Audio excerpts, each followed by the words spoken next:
So let me get this straight. Toys come alive when you don't look at them, but they kill each other. Okay, I think that cancels itself out. That's good. Feel safer. Of course, if your toys ever get too rowdy, or God forbid, go on a full-on crime spree, you're going to need a Batman to step in. Some sort of toy-based Batman. And here to help me find one is Jonathan Smith, head of the development team on Lego Batman, Legacy of the Dark Knight, Batman's first AAA title in over a decade. Jonathan, thanks so much for joining us. It's a huge pleasure, thank you for having me. Now, you obviously had the reveal trailer on opening night live. Yep. How has the reception been? Because it was one of my favorite trailers from the show. Thank you so much. We were so thrilled to reveal that game, and the reception has been overwhelming. Everyone on the whole team has been hanging on every tweet, every comment, and we've been absolutely delighted with the response. Now, there's been 3 Lego Batman games in the past. What's been your approach for Legacy of the Dark Knight? Simple. Take everything to the next level. Go deeper and further than we've ever gone before. Make the game richer, make it more immersive, and tell, for the first time ever, this whole story from young Bruce Wayne, year by year, to becoming, as a player, as Bruce, as Batman, the Dark Knight. I can't, Liam Neeson's just hiding away somewhere. Also, we saw Batman flying over Gotham City throughout that. It's an open world. Sure, well, the whole of Gotham is a playground. You'll start right at the bottom in Tri-Corner Island. That's one of the areas of the demo that we've got here to play on the show floor. But as the story progresses, you'll move further up the island and reveal all those famous locations. You can explore every rooftop, every alleyway, down and high, and yeah, it's full of secrets and surprises. See, I can't go wrong with secrets and surprises, especially in a Lego game as well. And talking secrets and surprises, there's a load of new features with Lego Batman. What are they? So, we wanted to make the combat system richer than we've ever had before. So you have a lot more tactical choice, you've got stealth, you've got great gadgets, you've got now fluid combos, takedowns, counters. We've got some footage here. You can see, yeah, so you start with training to be a ninja in Nanda Parbat with the League of Shadows. And then we'll take you back to Gotham, you'll build your first Batcave, your first Batsuit, and then start to discover all the crimes that are taking place in the terrible place that is Gotham City, and you'll deal with those bad guys as only Batman can. So the features, that combat system you saw in play there, that's a really important part of the package, but there is a lot more to talk about. Yeah, we've got tons, because the trailer throughout has so many little Easter eggs as well. And we've got to talk about the Batmobile. We had the Tumbler from the Dark Knight, which is a fan favorite. Can we change our Batmobile? We've got all the Batmobiles. This is the ultimate, essential, definitive Batman story. So you'll start, as you can see here, when you first get back to Gotham in the Dodge Charger, which is the Batmobile we saw like young Robert Pattinson Batman in the Matt Reeves Batman movie. That's what he sort of cooks up in his garage as his first Batmobile. But as the years go by and he draws more upon the resources of Wayne Enterprises, we get Lucius Fox involved, so you get more and more over-the-top, ridiculous Batmobiles. So you'll see and you'll control the long-nosed Batmobile from Tim Burton's 1989. You'll get Batmobiles from across all the movies and TV shows. Some are pretty wild, but whatever you want, it's here. How are we going to? Can you give us a little hint about how we're going to get hold of those different Batmobiles? Or? Yeah. So as the story progresses, we'll put you in situations where you're given a new Batmobile. Like the Tumbler, for example, comes to you at a key point in this story where the villains that Bruce and Batman are coming up against require like a new level of response, and there are iconic sequences from certain films you may know that we really want to make sure players live out through our story. That's gonna be so cool. Others you'll just collect and you'll be able to purchase with Lego studs. Oh, amazing! Oh, yeah, that's what I was gonna ask. That I was like, Lego studs are such an important part of any Lego game from TT Games, right? What else are we gonna be able to spend those studs on? Oh, so suits as well. We've got 100 different suits for you to collect over the course of the game, and then we've got Batmites running shops in City that will give you both suits.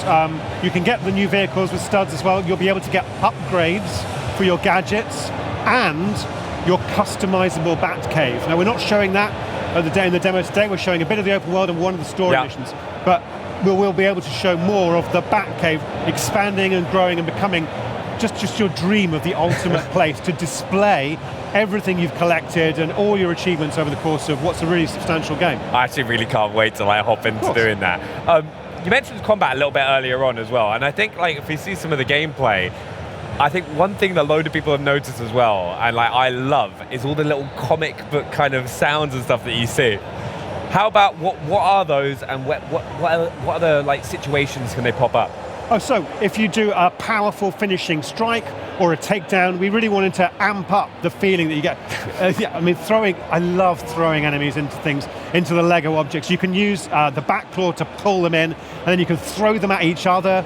You can throw them to your partner character, and he can then kick them into crates. But look, when you finish off an enemy like that, all of those call-outs are taken directly from comic book reference. Yeah. You know, we're drawing not just upon movies and TV shows, but really closely upon comic book storylines, and we wanted to represent and honor that legacy as part of the legacy of Batman stories with those really cool VFX playouts. Yeah, I think it's one of the things I've loved everything I've seen about this game, because it's really kind of like paid homage to like the Batman legacy across films, comics. It's so cool to see. We've got to go into other playable characters, because it's been such a big part of any Lego game that you've played. It's like all the characters that you can play. Which ones are we going to get alongside Batman? That's right, so you play Batman all the way through. The focus is Batman, and we've never done that before in a Lego game. Had one character be the sole focus. Like even in Indie, you weren't always Indie. But here you're going to be Batman all the way through, and then as the story progresses, you're going to get different partners and build out that Bat family. So you'll start training with the League of Shadows and the Public with Talia al Ghul, and she'll return to Gotham later in the story. You'll then, as you move back to Gotham, hook up again with Jim Gordon, who you first see in Crime Alley when you lose your parents, one of the last good cops in Gotham. He's got fantastic gadgets that you've played on the show floor. Here we've got him with his ricochet launcher with rubber bullets that bounce around and smash objects and bounce off enemies and cause them to misfire their weapons. He's also got a foam sprayer which incapacitates enemies and can be used to solve puzzles. So all of these different characters in combination with Batman and his cool gadgets as well give you all new kinds of different tactical choices in your combat. After Gordon, you'll get Selina Kyle as Catwoman with her whip and her other gadget that we'll talk about later on. We've also we'll see as Batman gets older, you know, he'll go to the circus with Selina Kyle, and that's where we'll go to see the Flying Graysons and young Dick Grayson, and another tragedy will befall yet another child in the world of Gotham. That's what happens. But Dick Grayson will become Robin as another partner character with really cool gadgets, and we will see Robin progress to Nightwing, and Jim will actually get a daughter of his own as well. As Batgirl will join as Barbara Gordon. So loads of different characters, and we've really gone deep onto each of those characters, given them their own distinctive styles, lots of different suits, the gadgets, upgrades as well. So there's a lot more, I think, personality to each of them than we've ever had before. You've actually got everything, which is incredible. That's what I promised on Tuesday night. This game's got it all. Yeah, we've got to say as well, like one of the big things of Lego games, right, is hopping in with a friend, right? Are you going to be able to do co-op? Absolutely. So by having Batman and a partner, as a single player, you can switch between the two of them. When there's a second player, you're playing them both. One's Batman, the other's the partner character. Right, we've talked about the other playable characters, got co-op, but there's no use unless there's some big villains to go up against. What villains have we got? Well, one of the great, fantastic aspects of the Batman story is that we have an amazing rogues gallery of the greatest villains in comic book history. And we want them all on the streets of Gotham over the course of this. We've got a character who grows in to become the Joker. We've got Catwoman there, who actually will join as an ally, as a sort of anti-hero. This is so cool. The Penguin, channeling there both Danny DeVito's sort of representation of that character in Batman Returns, but also there's there's Colin Farrell. We've got references to the Batman movie there.